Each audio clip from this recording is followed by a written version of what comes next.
गोवा में इस बात की भी चर्चा रही कि रूस जब 9 मई को विक्ट्री डे पर जश्न मना रहा होगा, तब क्या यूक्रेन के राष्ट्रपति ज़ेलेंस्की मॉस्को पर सबसे बड़ा हमला करने वाले हैं, क्योंकि पुतिन पर सीधे हमले और पुतिन की जवाबी कार्रवाई के बाद मॉस्को में जंग के सायरन बज रहे हैं। लोगों को किसी भी तरह के हालात से निपटने की ट्रेनिंग दी जा रही है।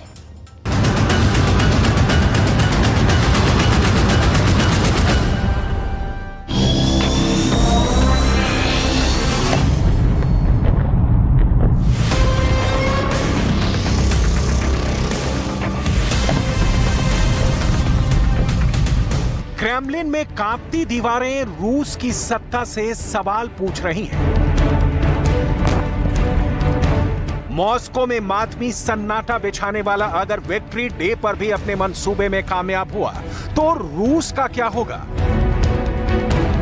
विजय दिवस की बेला में अगर मॉस्को जल उठा तो क्या होगा? यूक्रेन युद्ध की विभीषिका में अगर रूस भी जलने लगा तो क्या होगा? युद्ध के मैदान से आती लाशें देखते देखते थक चुकी जनता 9 मई की तारीख के साए में जी रही है।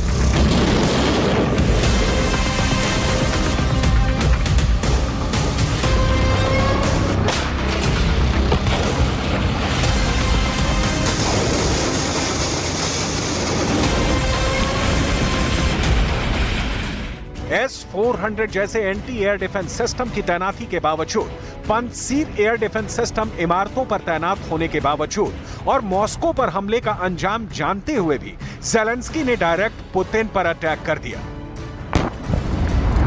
ड्रोन अगर ज़ेलेंस्की ने छोड़ा है और उसका टारगेट पुतिन थे, तो फिर 9 मई की तारीख को भी ज़ेलेंस्की हमला कर सकते हैं, क्योंकि युद्ध में बढ़े हुए पैर खींचना मुश्किल नहीं, कभी कभी नामुमकिन होता है।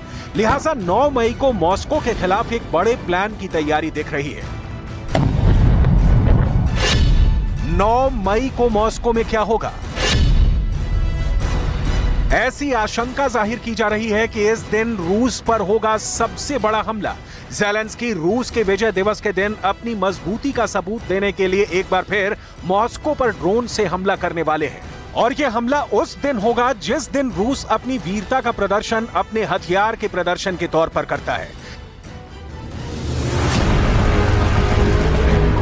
ये तारीख रूस की आन बान शान का दिवस है, राष्ट्रपति पुतिन की जनता को डायरेक्ट मैसेज देने का दिन। पुतिन उस दिन इस परेड में होंगे, रूस की जनता के सामने। पूरा रूस जश्न में डूबा होगा। पुतिन के डिनर पार्टी की तस्वीरें भी हो सकता है कि रिलीज हो, लेकिन जब ये सब कुछ हो रहा होगा तो पुतिन के दिल में ज़ेलेंस्की का साया नाच रहा होगा। मॉस्को की सुरक्षा का सवाल मत रहा होगा कि यूक्रेन जंग इस मोड़ पर आ पहुंची है कि टारगेट कीव था, अब क्रेमलिन भी हो गया। विक्ट्री डे परेड को लेकर रूस में किस तरह की हो रही हैं तैयारियां? मॉस्को में उस दिन क्या और कैसे होंगे सुरक्षा के इंतजाम? रूस में उस दिन कितने बॉर्डर होंगे सील? रूस के आसमान पर ज़ेलेंस्की के ड्रोन को रोकने के लिए पुतिन बिछा रहे हैं कौन सा पहरा? मॉस्को को ज़ेलेंस्की के हमले से बचाने के लिए किस प्लान पर पुतिन कर रहे हैं काम? इन सबकी डिटेल में जाने से पहले विक्ट्री डे परेड पर ज़ेलेंस्की किस तरह से मॉस्को को उड़ाने की प्लानिंग किए बैठे हैं, इसकी डिटेल जाननी बहुत जरूरी है। रूस युद्ध में झुलसता यूक्रेन नहीं है। मॉस्को पर बम गिरने का मतलब है पुतिन के अटैक का एक और नया ग्राउंड यानी जमीन तैयार हो गई है। बखमुत, सोलेदार और उससे पहले भी पिछले साल खेरसॉन की हार, डोनेस्क में रूस की लड़ाई, क्राइमिया में तेल डिपो पर ड्रोन अटैक और सबसे बड़ी बात ज़ेलेंस्की की हिम्मत की, जिसने सीधे पुतिन पर तलवार तान दी है। परिणाम जानते और समझते हुए भी ज़ेलेंस्की ने ऐसा क्यों किया? क्या साजिश थी या ड्रोन हमले की कुछ और वजह थी या पुतिन की हत्या मकसद था? इन सवालों में ना जाते हुए 9 मई की तारीख पर गौर कीजिए, क्योंकि इतिहास बदलने वाली ये तारीख हो सकता है कि इस बार महायुद्ध का इतिहास बदल दे। 9 मई को मॉस्को में क्या होगा?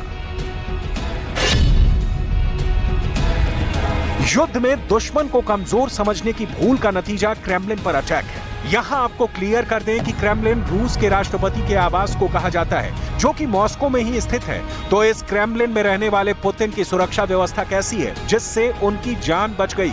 पहले आप वो देख लें, इसके बाद दिखाएंगे कि सुरक्षा में तैनात ये पहरेदार यूक्रेन के ड्रोन से क्रेमलिन की रक्षा कर सकते हैं या नहीं। पुतिन दुनिया के उन अहम नेताओं में से एक हैं जिनकी सुरक्षा ऐसी है कि बिना बॉडीगार्ड के इजाजत परिंदा भी पर न मार सके। पुतिन की सुरक्षा के लिए ट्रैफिक को रोक दिया जाता है और एयर स्पेस को भी बंद कर दिया जाता है। बेहद गहन जांच होती है। ऐसे में सवाल पूछा जा रहा है कि रूसी राष्ट्रपति का सुरक्षा घेरा कितना अभेद्य है। रूस के एयर डिफेंस सिस्टम को लेकर भी गंभीर सवाल उठ रहा है। मॉस्को की अहम इमारतों की छतों पर एंटी एयरक्राफ्ट सिस्टम पांसीर की तैनाती की तस्वीरें दुनिया देख चुकी है। यह सिस्टम इसीलिए तैनात किया गया है कि यूक्रेन और उससे सहानुभूति रखने वालों से एरियल अटैक का डर है। अगर इसके बावजूद क्रेमलिन तक ड्रोन पहुंचता है तो रूस की सुरक्षा व्यवस्था पर बहुत बड़ा सवाल है। ये सवाल इसलिए भी जरूरी है कि युद्ध में पुतिन की अब तक कामयाबी ऊंट के मुंह में जीरा जैसी दिख रही है। उम्मीद के घोड़े पर सवार होकर जिस तरह से पुतिन यूक्रेन पर चढ़ बैठे थे, वो घोड़ा जख्मी हो चुका है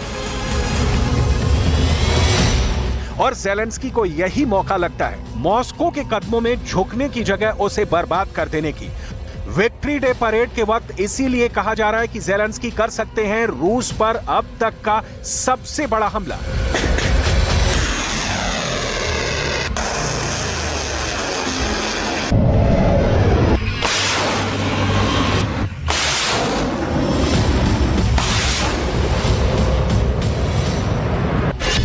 नौ मई को मॉस्को में क्या होगा? यूक्रेन ने क्रेमलिन पर हमला या पुतिन को निशाने पर लेने की बात को खारिज किया है, लेकिन रूस जो कह रहा है वो सही है या गलत, उसे छोड़ भी दे तो सवाल उठता है कि क्या मॉस्को पूरी तरह से महफूज है, सुरक्षित है, ऑल इज वेल है? अगर ऐसा होता है तो ड्रोन मॉस्को तक पहुंचा ही नहीं होता, और वो भी पहली बार नहीं। यूक्रेन कम से कम 4 बार रूस के भीतर घुसकर ड्रोन हमले को अंजाम दे चुका है। क्राइमिया के तेल डिपो पर हमला इसका सबसे ताजा सबूत है कि 9 मई को ज़ेलेंस्की रूस पर बड़े हमले की प्लानिंग कर रहे हैं, क्योंकि इस तारीख की बहुत अहमियत है। रूस को इस दिन हमले में कुछ भी नुकसान नहीं हो तो भी मॉस्को मात्र पर अटैक ज़ेलेंस्की को युद्ध में कई बार जिंदा कर जाएगी। खास तौर पर रूस के टैंक, न्यूक्लियर मिसाइल और दूसरे नए और ताजा हथियारों का प्रदर्शन किया जाता है।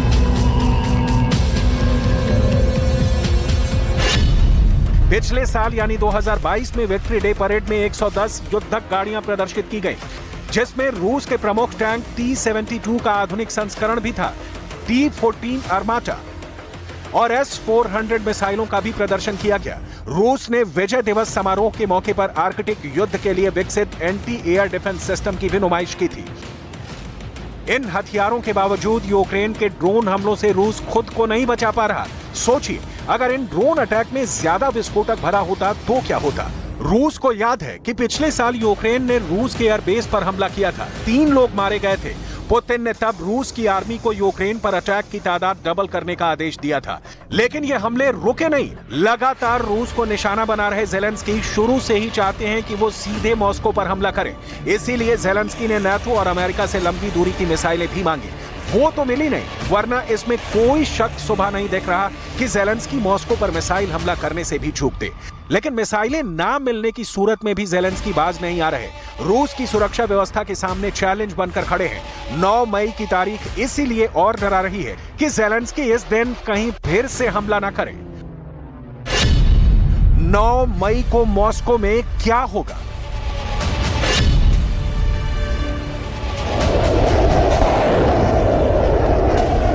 ज़ेलेंस्की के पास मॉस्को पर हमला करने वाले हथियार सीमित मात्रा में मौजूद हैं। बावजूद इसके ये जानते हुए भी यह हमला पुतिन को और हमले के लिए भड़काएगा।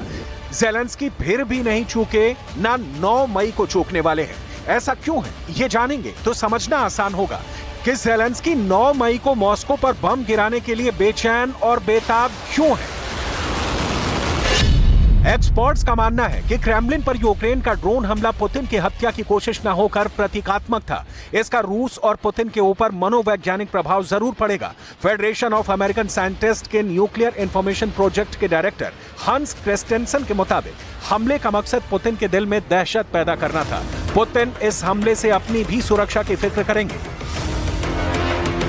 ज़ेलेंस्की के पास ऐसी कोई शक्ति नहीं है कि उनके चाहने से रूस बर्बाद हो जाए। लिहाजा ज़ेलेंस्की ने जानबूझकर मॉस्को पर हमले का वक्त चुना है। पहला हमला डायरेक्ट क्रेमलिन पर और दूसरा हमला विक्ट्री डे परेड यानी 9 मई को। पुतिन की हत्या के लिए भेजे गए ड्रोन की टाइमिंग सब कुछ लाउड एंड क्लियर बता रही है। यह हमला 9 मई को होने वाले रूसी विक्ट्री डे परेड के ठीक पहले किया गया है। यूक्रेन के राष्ट्रपति ज़ेलेंस्की भी फिनलैंड का दौरा करने वाले हैं, जो अभी रूस के विरोधी सैनिक संगठन नाटो का सदस्य बना है। ऐसे में दिखाता है कि हमले का समय जानबूझकर चुना गया है ताकि इसका दूर तक संदेश जाए और शायद इसीलिए 9 मई की तारीख चुनी गई है। द्वितीय विश्व युद्ध में जर्मनी के आत्मसमर्पण की 77वीं वर्षगांठ के मौके पर रूस के सैनिक मॉस्को के रेड स्क्वायर पर विजय दिवस परेड का आयोजन करते हैं।